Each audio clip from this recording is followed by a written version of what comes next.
Omunyishengerokazi Annet Mugisha ebabigambira omuri kitwe Ntwa Town Council omuri Bushenyi district obwabire natongoza group y'abakazi eri kukora amajuta go kwesiga sabuni perfume jik hamwe n'ebindi. Nyenda kwagambirana ninganirira Sara mwana wanje aho ndi nyobu nabire niteka esente zinabe nyine tindigaruka kuzituka dino kuno muntu nagira ngo mutekita kuba member wa parliament ngo twumbire member wa parliament nyisize kesi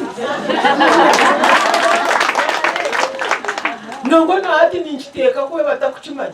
Omunyishengero Annet agambira abakazi ngo batakafayo munonga nahi barukorera kureka ngo bafeyo munonga aha kibarukufunayo no oyine byuka no koraki yokora kukero mukasheshe oguzaki what do you say?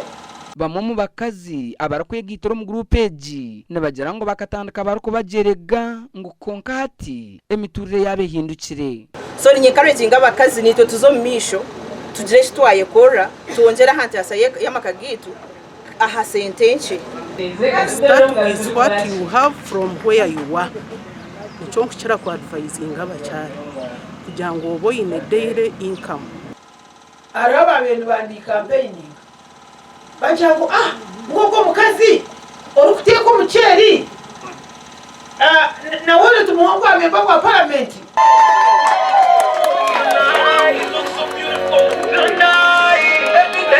Omugandi makuru Clearford Kirenzo mukuristayo kurugo mu kanisa ya Nchumo ombusaba dikono bwa Kizoba ahire y'obushaho 50 bwa cement okumalira kombeka office y'obureberezi bwa WestNehinda Diocese. Tebaza umurokozi kashanga ngo kombekera ruhanga ikintu cy'umuhendo munonga kandi kunizire nashanga icombe cyeki ziriyo mu kugenda mu misho wenu nyowe kasigana araganisa eshaho 50 za cement one pray for ntukusima mukadaisisi kandi kureba ngo washyikiriza icyo waraganise right. Obuhwezo obu bwakirwa mu bici w'obureberezi kandi ajwekire Bishop wa WestNehinda Diocese Right Reverend Johnson Twino Mujuni.